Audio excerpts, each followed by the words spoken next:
जैन आगम के अनुसार क्या है उचित और क्या है अनुचित? क्यों होता है हमारे कर्मों का प्रतिकूल प्रभाव? हमारा गलत आचरण क्यों बनता है हमारी सुख शांति में बाधक? जीवन के गूढ़ प्रश्नों और धार्मिक जिज्ञासाओं के सरल समाधान के लिए देखिए परम पूज्य तीर्थ रक्षक शिरोमणि वात्सल्य मूर्ति राष्ट्र संत आचार्य श्री 108 व्यास सागर जी महाराज के जिनवाणी चैनल पर प्रतिदिन रात्रि 8:20 पर प्रसारित होने वाले मंगल प्रवचन एवं प्रत्येक शनिवार और रविवार को प्रसारित होने वाला विशेष कार्यक्रम आखिर ऐसा क्यों? यदि आपके भी मन में कोई प्रश्न है, किसी भी प्रकार की जिज्ञासा है, तो आप भी कार्यक्रम के दौरान टीवी स्क्रीन पर फ्लैश होने वाले हमारे नंबर 9818663765 पर हमें व्हाट्सएप करें या अपनी जिज्ञासा एवं प्रश्न को हमारे पास टाइप करके भेजें। पूज्य आचार्य श्री जी द्वारा आपका मार्गदर्शन अवश्य किया जाएगा। इस कार्यक्रम के पुण्यार्चक हैं दिगंबर जैन समाज, सामाजिक संसद Indore, Kirti Stambh, Digambar Jain social group federation Indore region, Shri Digambar Jain Panch Lashkari Goshth trust, Modi ji की नसिया, बड़ा गणपति इंदौर।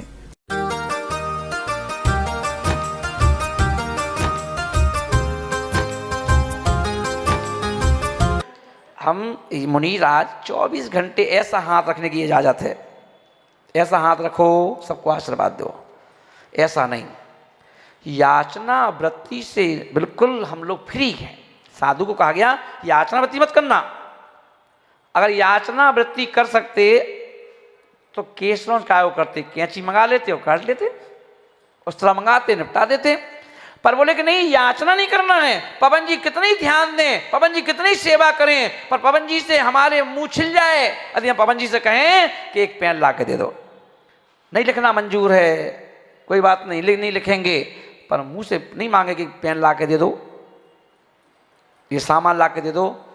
बोले मुनिराज की जबान छिल जाए और मुनिराज कहें,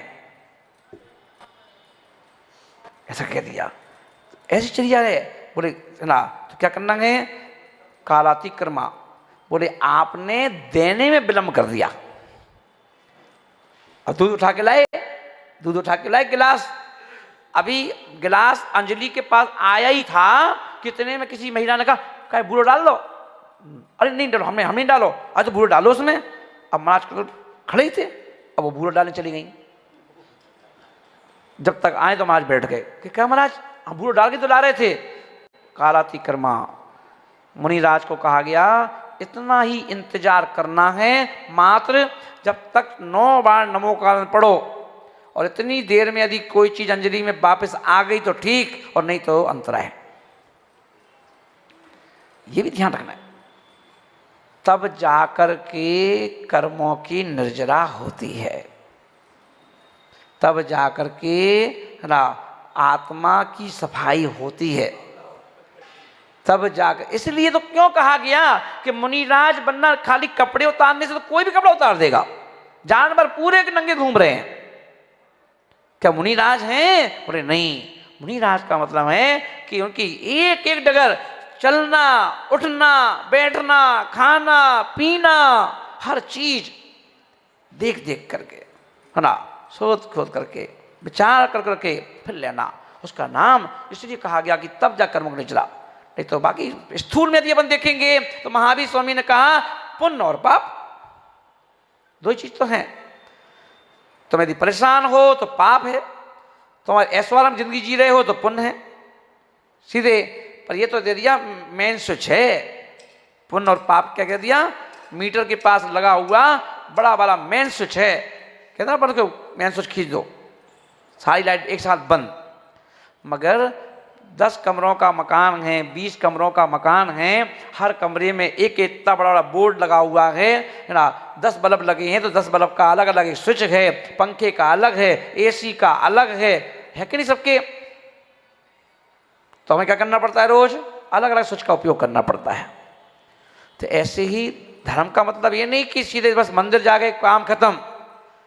मंदिर गए तो मेन स्विच चालू करके आ गए अपने पाप पुण्य का, वो मैं से चालू कर दिया। पर अब उसके पश्चात दिन भर में जिस कमरे में गए तुम क्या करना पड़ता है, अरे अंधेरा बहुत है, लाइट जलाते हो, पंखा चालू कर लेते हो, फिर उस कमरे से तुम जा रहे हो बाहर तो फिर बंद कर देते हो लाइट, कि लाइट फालतू में क्यों जले, फालतू में क्यों जले। ऐसे लाइट क्यों बंद की, लाइट क्यों जले, पंखा क्यों चलता रहे फालतू का, बिजली का बिल बढ़ेगा और लाइट जलेगी फालतू। कहते नहीं कहते घर के लोग क्यों चिल्लाते हैं, मुखिया लोग, क्यों तुम्हें चिंता नहीं है लाइट फालतू जला रहे हो, तुम्हें चिंता नहीं है कि पंखा चल रहा है। कहते नहीं कहते हो, मुनिराज से कहा आहार करके आए हो, इरियापत कर लो। इरियापत यानी जो मार्ग हमने आहार के पहले कहा था कि आहार प्रतीक्षान निष्ठापन। पंडित जी क्या बोला था, निष्ठापन, कि जो मेरा त्याग था कल से लेके आज तक का जो त्याग था, हे भगवान अब मैं उस त्याग को आहार के लिए निष्ठापन कर रहा हूं, है ना। निष्ठापन कर दिया, जाओ। अब आहार करके वापस आए तो फिर लाइट बंद कर दो। निष्ठापन किया था कुछ देर के लिए, अब आकर के फिर पुनः प्रतिष्ठापन करो, उसका नाम इरियापत। क्या कर दो, लाइट चालू की थी, गाड़ी को अपन ने कहां से निकाली, जो अंदर कमरे में गैरेज बना के रखी थी तो उसमें रखी थी वापस गाड़ी। अब कहीं जाना था तो गाड़ी निकाल ली, और यात्रा से वापस आए तो फिर वापस गाड़ी गैरेज के अंदर। तो मुनि महाराज से कहा तुम गैरेज से बाहर गए थे, कौन सी गैरेज, उस गैरेज से ये गाड़ी निकली, चौकी तक गई 1 किलोमीटर 1.5 किलोमीटर, और वहां पे गलियों में गई, रास्ते में चली, है ना, सब कुछ हुआ कि नहीं, कहाँ कहाँ दोष लगे होंगे। आकर के पहले गाड़ी को वापस गैरेज में ले जाओ और वहां जाकर के अब आकलन करो, चिंतन करो, आने जाने में कहाँ का दोष लगे उसका प्रतिक्रमण कर लो और कह दो, फिर कह दो 1 घंटे पहले कहा था निष्ठापन, और वहां से खाना पीना खाने के बाद आए, बोले भगवान फिर से प्रतिष्ठापन। अब जब कल आहार को जाएंगे तब तक के लिए मेरा फिर त्याग। आसान नहीं है, आप लोग तो आसानी से खा पी लेते हो, जब इच्छा हो जब पानी पी लो, है ना। यहाँ एक बार में इतनी परीक्षा देना पड़ती है ना, और तो सोचो 10 बार खा दे तो कितनी बार परीक्षा प्रतिक्रिया नहीं लगी रहती है। तीसरे महान भाव पर देखें, धर्म कहता है पुण्य और पाप। पुण्य और पाप तो बड़ी स्थूल रूप से कह दिया, है ना। पाप भी एक दिन में पूरा पाप नहीं लग जाता है। जैसे पथरी, पेट में पथरी, जब आप बहुत दर्द हुआ डॉक्टर के पास गए, डॉक्टर ने चेक किया पथरी है, पथरी है, हाँ उसी का दर्द है भैया, कितनी बड़ी है, बोले 5 mm की है। ये 5 mm की पथरी जब आज दर्द हुआ है पहली बार, तो आज ही उत्पन्न हुई क्या है। पहले एक हल्का सा बिल्कुल बारीक सा डस्ट आई, फिर दूसरे हल्का सा एक डस्ट आई, वो आपस में मिल गई, बंद हो गया। फिर तीसरी, फिर चौथी, बंद होता जा रहा है, बंद होता जा रहा है, बंद होता जा रहा है, और बंद होते होते होते होते 5 इंच की हो, कितने हुई, 5 mm की हो गई, होगी ना, हो गई है। अब उसको क्या करना पड़ेगा, बोले इसको गलाना है, तोड़ना फोड़ना है, जैसे टूट टूट के आई थी अब टूट टूट के वापस जाएगी। ये तो सिस्टम है निकालने का, कि जैसे टूट टूट के छोटे छोटे रूप में आई थी वैसे ही अब टूट टूट के वापस जाएगी। ऐसे ही कर्म जो हैं 1 दिन में नहीं आता, 1 घंटे में नहीं आता, दिन भर में जो जो क्रियाएं करते हो उससे एक एक कण आता जा रहा है और वो अपनी आत्मा से चिपकता जा रहा है। आज की डेट में 10 आए, कल की डेट में 10 आए, परसों की डेट, और कितनी उम्र है तुम्हारी, रोज रोज आते जाएंगे। और जब तक जैसे ही वो जब तक बड़ा होता है, छोटे छोटे रोग आते पता नहीं चलता है, पर जब वो इकट्ठा हो जाता है माल, तब एकदम एक आध दिन दर्द उठता है, ये लो उदय में आया, उदय में आया, अब पता चला कैंसर है। कैंसर 1 दिन में हो गया क्या है, टीबी 1 दिन में हो गई क्या, ये सब पहले से धीरे धीरे प्रोग्रेस करती गई, करती गई। तो ऐसे पाप भी धीरे धीरे आता है और पुण्य भी धीरे धीरे बढ़ता है। मंदिर से जाने से पुण्य बढ़ा, 1 कण उसका आया, वो भी MM में चल रहा। जब पथरी MM में बन जाती है, छोटी पथरी शुरू होती है और MM में पहुंच जाती है, तो ऐसे ही पुण्य भी तो MM में आता है और बढ़ता चला जाता है ना। पैदा हुआ बच्चा तो पुण्य लेके थोड़ी ना आता है। पुण्य धीरे धीरे बढ़ता गया, धीरे धीरे पुण्य बढ़ता गया। आप छोटे छोटे काम करते गए और क्या होगा पुण्य। अब ऐसा नहीं कि अरे मैंने तो बहुत आहार दिए हैं, अरे दिए हैं बहुत सारे और दे ले। जो करते जा रहे हो उसको भूलते जाओ। जी मत सोचो कि मैंने बहुत आहार दे दिया, मैंने बहुत चौके लगा लिए, मैंने अब लोग कह रहे हैं महाराज श्री ये दिलीप कुमार जी हैं, इन्होंने बहुत महाराजों को चौके लगाए। हमें क्या मालूम लगाए कि नहीं लगाए, हमें लगाया क्या है?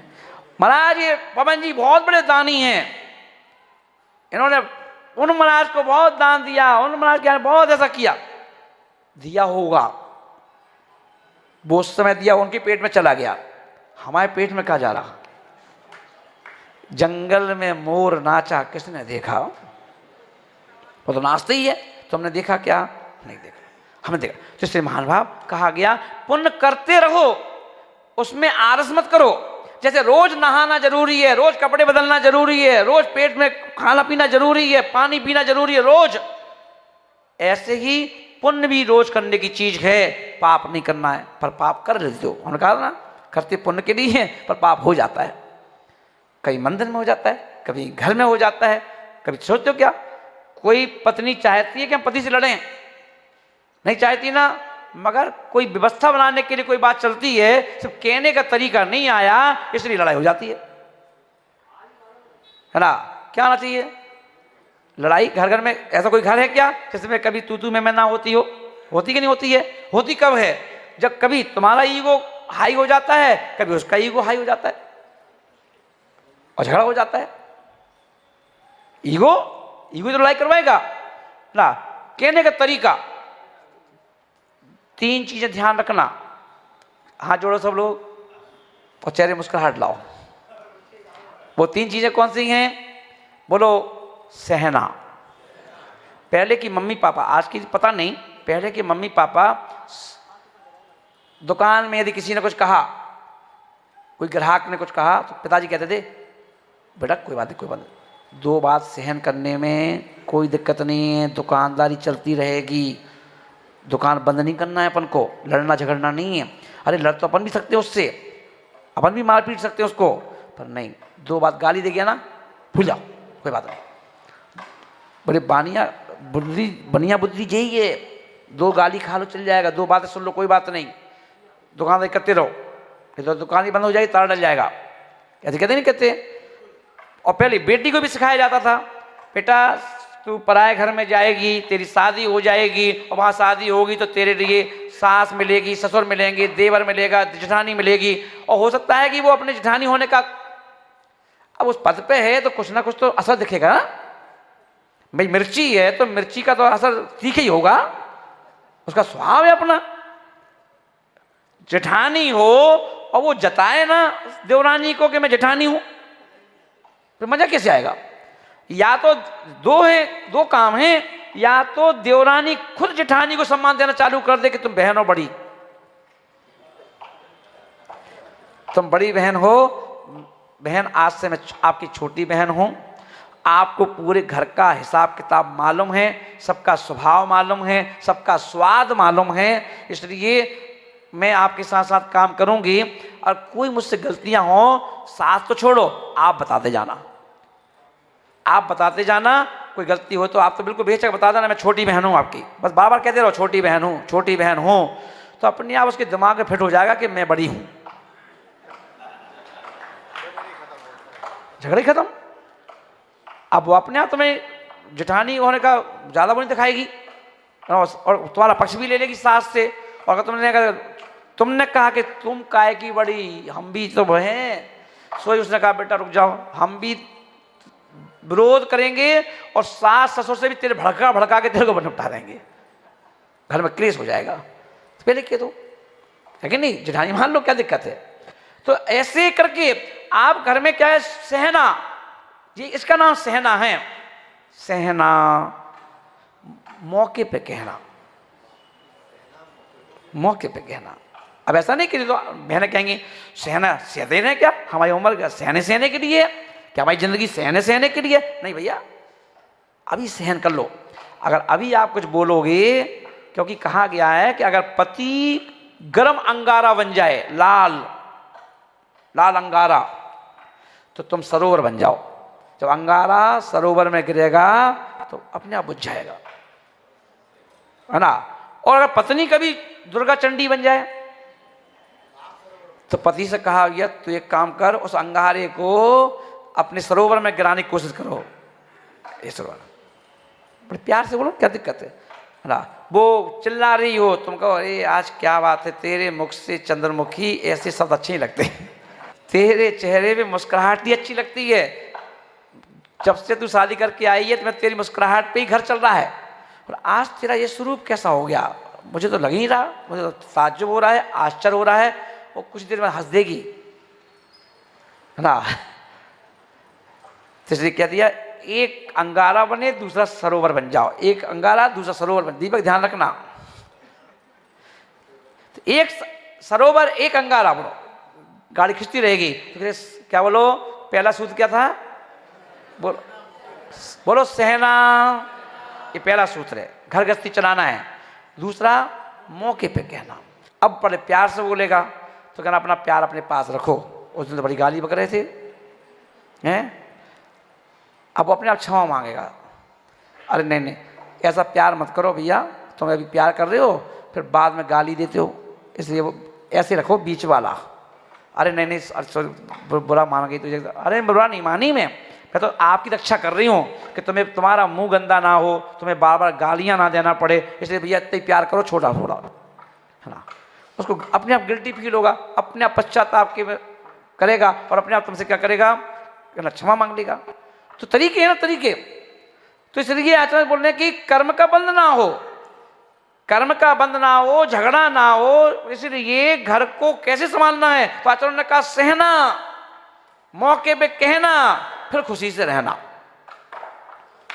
तीसरे महान भाव, हम सबको, हे इंदौर वासियों, मैं आपके घर में सुख शांति का साम्राज्य फैलाना चाहता हूं। सुख शांति का साम्राज्य फैलाना चाहता हूं, और तुम लोगों को योद्धा बनाना चाहता हूं कि तुम्हें घर गृहस्थी के जो घर गृहस्थी के झगड़े हैं उनमें तुम्हें कैसी सूरवीरता से उससे निपटना है। अब सूरवीरता का मतलब तलवार नहीं चलाना है कि तुम्हारी शान घट जाती कि रुतबा घट गया होता, जो बात कहते हो गुस्से में उसे हंस के कह दिया होता, क्या दिक्कत है। एक पति बोला मैं तो माँ जी मेरा झगड़ा नहीं होता। मैंने अच्छा झगड़ा नहीं होता कि नहीं। मैंने कैसे नहीं होता भाई। बोले कुछ नहीं महाराज, अभी हमें मालूम है कि 8 दिन में एक दिन नमक भूल जाएगी डालना सब्जी में, 8-10 दिन में एक आध बार नमक डालना भूल जाती है, हमें मालूम है। अब इसको कहेंगे तो फालतू में काहे को गुस्सा करो, है ना, इसका मूड खराब होगा। तो हम तो क्या करते हैं, जिस दिन नमक नहीं होता है तो हम इसको बुला लेते हैं। अरे भगवान कितनी मेहनत करती है तू, चला तो अपन मेरे साथ बैठ, और बिना नमक की सब्जी वाली सब्जी लेके उसको खिला देते, मेरे हाथ से खा।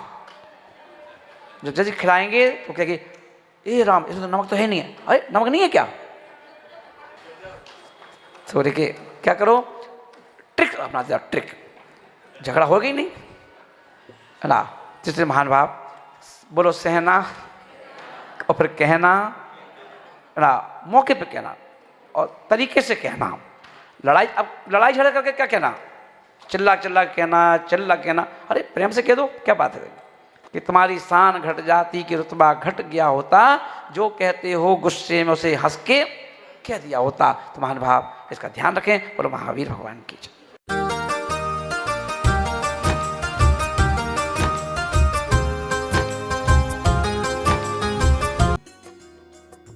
इस कार्यक्रम के पुण्यार्चक थे दिगंबर जैन समाज, सामाजिक संसद Indore, Kirti Stambh, Digambar Jain social group federation Indore region, Shri Digambar Jain Panch Lashkari Goshth trust, Modi ji की नसिया, बड़ा गणपति इंदौर। जैन आगम के अनुसार क्या है उचित और क्या है अनुचित, क्यों होता है हमारे कर्मों का प्रतिकूल प्रभाव, हमारा गलत आचरण क्यों बनता है हमारी सुख शांति में बाधक, जीवन के गूढ़ प्रश्नों और धार्मिक जिज्ञासाओं के सरल समाधान के लिए देखिए परम पूज्य तीर्थ रक्षक शिरोमणि वात्सल्य मूर्ति राष्ट्र संत आचार्य श्री 108 व्यास सागर जी महाराज के जिनवाणी चैनल पर प्रतिदिन रात्रि 8:20 पर प्रसारित होने वाले मंगल प्रवचन एवं प्रत्येक शनिवार और रविवार को प्रसारित होने वाला विशेष कार्यक्रम आखिर ऐसा क्यों। यदि आपके भी मन में कोई प्रश्न है, किसी भी प्रकार की जिज्ञासा है, तो आप भी कार्यक्रम के दौरान टीवी स्क्रीन पर फ्लैश होने वाले हमारे नंबर 9818663765 पर हमें व्हाट्सएप करें या अपनी जिज्ञासा एवं प्रश्न को हमारे पास टाइप करके भेजें। पूज्य आचार्य श्री जी द्वारा आपका मार्गदर्शन अवश्य किया जाएगा।